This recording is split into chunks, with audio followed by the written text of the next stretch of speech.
Missouri basketball's improved play finally results in a victory. Plus, Tyler Beatty skips another bowl game. Oh no, how can this be true? I'm just kidding, everybody. But all this and more coming up right now on Locked On Mizzou.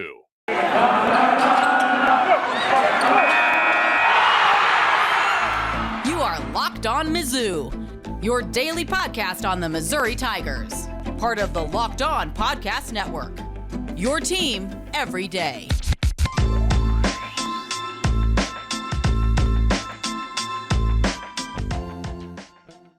Hail, you true sons and daughters. I'm John Miller, your Mizzou mafioso and the central scrutinizer of Missouri Tigers football and basketball. And today's episode is brought to you by Bet Online. Bet Online has you covered this season with more props, odds, and lines than ever before. Bet Online, where the game starts. And you know what? Before we get to basketball, let's actually start here on the program with a little bit of football. If you didn't notice, Tyler Beatty really got rave reviews at the Senior Bowl practice this week. And it sounds like, to me, he's going to be a fourth, maybe fifth round draft pick, which is pretty darn good for a running back these days. Just for example, over on ESPN Plus, if you happen to be an insider, Jordan Reed did his first 2-round mock draft. And, well, as expected, Tyler Beatty wasn't included. But I thought it was notable for Tyler's possible selection that with the 60th overall pick, Jordan Reed had the first running back going off the board. So very, very late second round. Just shows you where the running back market is right now. So if indeed Beatty is able to go in, say, the third, fourth, or even fifth round, that's pretty darn good. Nothing to turn your nose up at whatsoever, and no reason to think he can't be a really productive player in the NFL one day, that's for sure. But obviously, this past Saturday, Missouri finally got a victory, paid off some improved play with an actual win. Missouri's had a lot of trouble closing out close games recently, and I got to be honest, I was sort of expecting the hammer to drop at some point down the stretch there. It just felt like we were going to have a tough time closing out that basketball game. In fact, some really horrible execution, I thought, on a sideline inbounds pass by Missouri down the stretch there. But ultimately, Kobe Brown made a couple clutch free throws. Texas A&M missed the front end of a 1-and-1, and that was basically all she wrote. But again, back to that sideline play, I do want to say one thing really quickly about that. One thing I really question there is why Boogie Coleman was the one inbounding the ball there. Now, nothing against Boogie Coleman. It's more, I just don't like having the short guy, relatively speaking, right?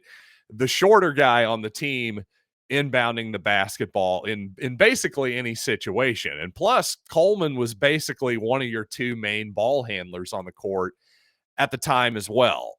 So if you want to get the ball in and you're basically just trying to hold on to it until they foul you or just run down clock, get a good possession, Coleman's kind of one of the guys you want to inbound the ball to. But back to my original point, to me, you always want to have a tallish guy. To me, I'd have had Ronnie Degray inbound the ball in that situation. I trust his judgment as a player, and he's relatively tall, maybe 6'7", 6'8". And a lot of times, and Buzz Williams did it in this situation, I believe, coaches will choose to defend the inbounder with maybe their tallest guy, maybe their center on the team. And the reason for that is, well, the mismatch isn't a problem. Your feet are glued to the court on any sideline inbounds play. And I just didn't love the execution and the play we called either. And frankly, that's after I've given Konzo Martin and his staff a decent amount of credit this season for getting better at something I think that this program has struggled with under Martin, and that's executing sideline and baseline plays. That, to me, we've been horrible at that under Martin, but that's something that Missouri's definitely gotten a lot better at this season. You know what? I brought up Ronnie Degray and why I would have had him inbound the ball. Well, just overall, I think we should take a moment here just to appreciate how good that transfer has been. Now, obviously, not all the freshmen, not all the transfers have worked out under the Conzo Martin era, but so far, Ronnie Degray is looking like a huge plus because, well, not only has he been statistically the most efficient offensive player on the team so far, if you just go by his quote unquote offensive rating, that's because he's making shots around the basket. He's making his free throws, and he's, at least a solid option from downtown, too. But mostly DeGray just plays within himself offensively. And defensively, that might be his best attribute, in fact.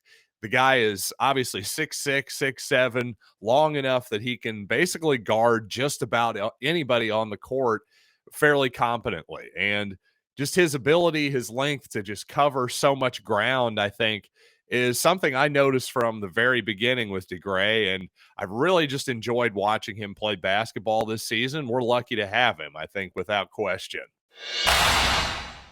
Now, as for another transfer on the team this season, Deja Gordon has been a fixture of the rotation recently, but he surprisingly fell out of the rotation, at least somewhat, yesterday. He still started the game, but only ended up playing 16 minutes in favor of Caleb Brown, who ended up with 28 minutes in the basketball game.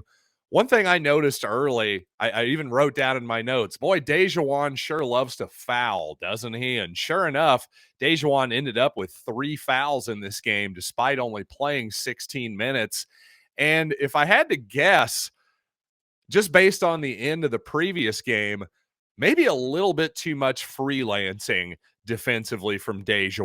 I think that could explain maybe him being a little bit in the doghouse with Conzo Martin right now. I think at the very least, Conzo was sending a message to Deja because, of course, at the end of Missouri's previous game against, oh God, who did the Tigers play previously? I'm blanking. Against Florida. Yeah, there we go. Yeah, against the Gators, Deja picked up a foul about 80 feet from the basket inexplicably, and then also to me was playing too far up on Appleby, the Gator ball handler, in the half court at the very end of the game, where ended up getting the game-winning free throws and basket, all that kind of stuff. So as much as I think Martin loves Deja's effort, his passion, his scrappiness, I think maybe just a little bit too much aggression. Maybe he needs to learn to channel that aggression better defensively. And I think that sort of led to him not playing as much in this ball game.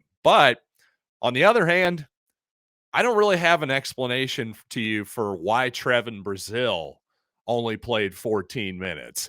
So let's talk about that young man and why it seems like Conzo is just hesitant to pull the trigger on giving him a full load of minutes. I really don't quite understand that, but let's maybe try to unpack it moving forward, excuse me. But first, let's talk about our title sponsor, and that is Bet Online. And Bet Online has you covered with more props, odds, and lines than ever before as football continues to the big game. But of course, that means basketball is heating up with, of course, college basketball heading into March, NBA in full swing. Well, betonline.net remains the best spot for all your scores, podcasts, and news this season. And it's not just football. Like I said, they've got you covered with Vegas casino games, fighting, the whole deal. So don't wait to take advantage of all the new amazing offers available for the 2022 season at BetOnline, where the game starts. And thanks as always for making Locked On Mizzou your first listen. How about making your second listen on this super week, brought to you by Get Upside? By the way, there's no better place to get coverage of the big game than the Locked On NFL podcast. Yes, Locked On Bengals and Locked On Rams are in LA all week covering the big game. So definitely make any of those fine shows your second listen for the big game. In the previous segment, I was talking about why I thought Deja Gordon's minutes were cut in favor of Caleb Brown's. So let's get to Trevin Brazil here in a minute, because that's a tougher explanation. But I will say, let's just talk about Caleb Brown here for just a second. And I think that he was in a tough spot especially, of course, on the road in an SEC game, but a tough spot for him because this true freshman, a guy who hasn't played a whole lot this season, obviously a little more lately, but he's being tasked with running the offense. He's being tasked with basically getting the wheel to the ship, essentially, and he doesn't want to do anything wrong. So he's kind of caught in between. But frankly, in a season, especially in general, I would say this, but especially in a season where Missouri doesn't have a whole lot to play for in terms of realistic NCAA tournament goals, for instance, I'd like to see Caleb Brown play just a bit more freely. For instance, A&M was trapping just so often and so freely. Caleb, please don't be afraid to beat that trap and take a 10-foot jump shot or a runner or something, anything. I don't know what his exact game is because I didn't see him enough in high school and certainly haven't seen enough of his offense at Missouri to know, but he has to have some type of go-to move when he gets past the defense because he was a primary ball handler in high school. I know that much. So, and he averaged 16 points a game or something in high school. So there has to be a way that he's comfortable in scoring, and he has to at least show the defense that he's not afraid to put the ball up. And, you know, we've seen some promising moments from Caleb. He's certainly a strong ball handler with that big body of his. He can keep the defender away from him. I thought at times maybe some of those bounce passes, he's relying a little bit too much on the bounce pass for entries into like Boogie Coleman and his brother in the post, but also Boogie in particular at those elbow spots. I thought maybe a little bit too much on the bounce pass at times, but that's kind of a nitpicky thing. But obviously he had a great moment where he blocks the shot and then saves it off the guy out of bounds. That was a nice play, good hustle play, and a good athletic play by Caleb too. So some good moments from him. And also, if he has to play 28 minutes, though, that's a sign that Missouri's hurting for depth. And obviously with Javon Pickett out and Konzo not really trusting Deja Gordon so much anymore, well, Caleb Brown called into duty, and hopefully that will pay dividends down the road. Now, as for Trevin Brazil, somebody's got to explain to me this one. How can he only play 7 minutes per half when he's just a menace defensively as a weak side defender? And offensively, he's the one guy on your team who consistently plays above the rim. Not only on lob passes, of course, but just to be able to dump the ball down to the guy and have it almost be a surefire two when he's wide open under the basket, at least seemingly wide open under the basket. I mean, he's finishing that thing with authority, despite not exactly being the biggest body guy in the world. Just having that verticality, the ability to get that far above the rim, guys aren't even challenging him. Whereas, unfortunately, you have Yaya Keita in there for 5 minutes, fairly inexplicably. No offense to Yaya, but Trevin Brazil should be taking at the very least all 5 of those minutes, getting him up to 19, because offensively, again, Yaya is a below the rim player right now.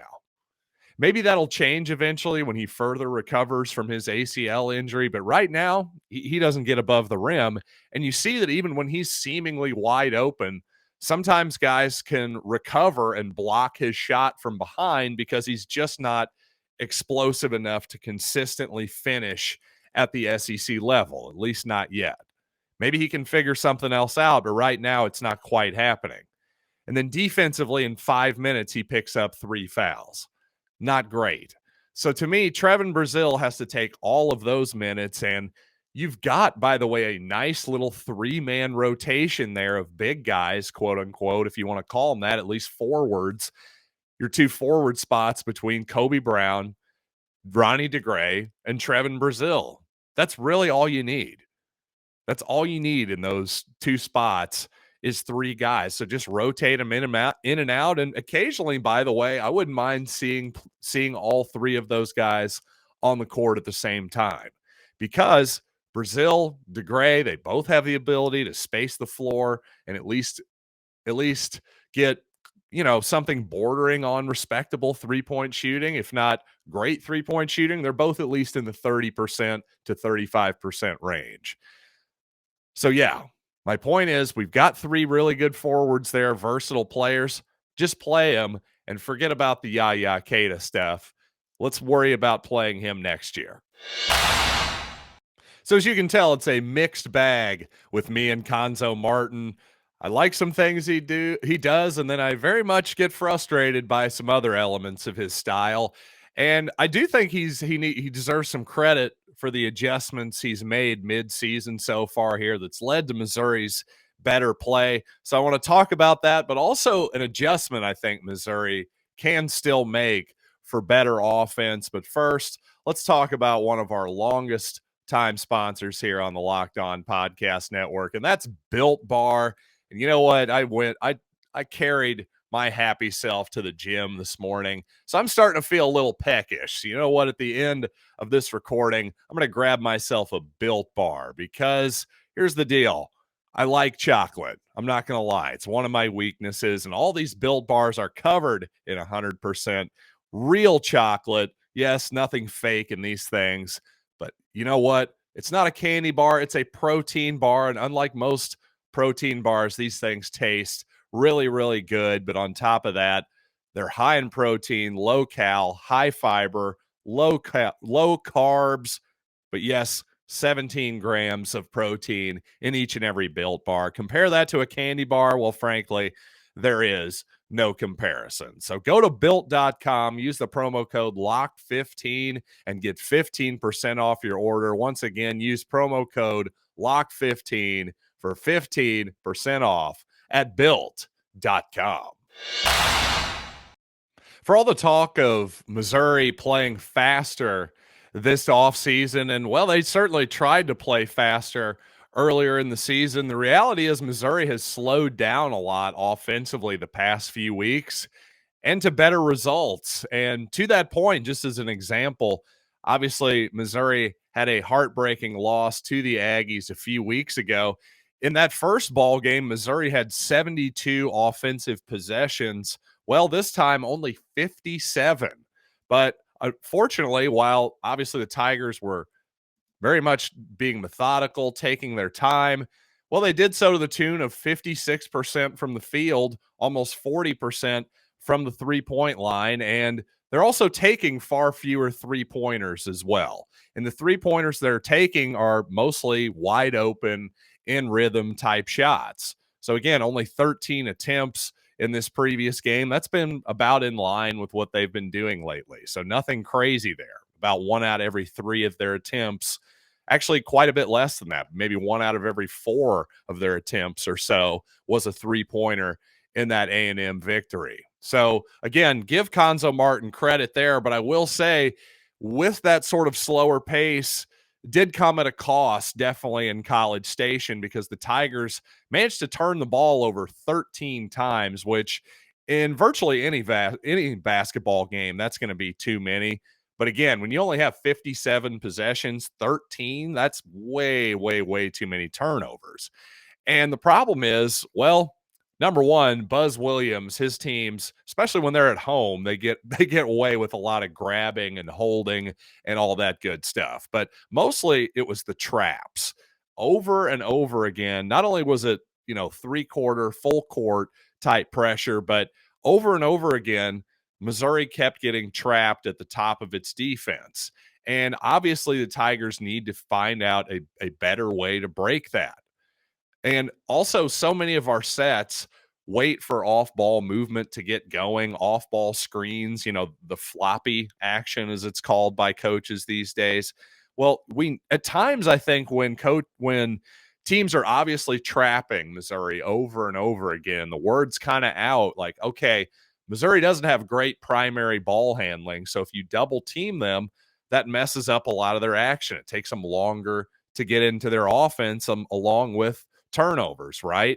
Well, at a certain point, the guys need to anticipate the trap, number one. But as a coach, I think we need some kind of action that is designed to space out maybe that part of the court and just attack that trap just a little bit more. Now, one thing Missouri did, they slipped a lot of screens. In other words, when one of the forwards would set a screen, quote unquote. He wouldn't actually set the screen. He would just dive to the basket.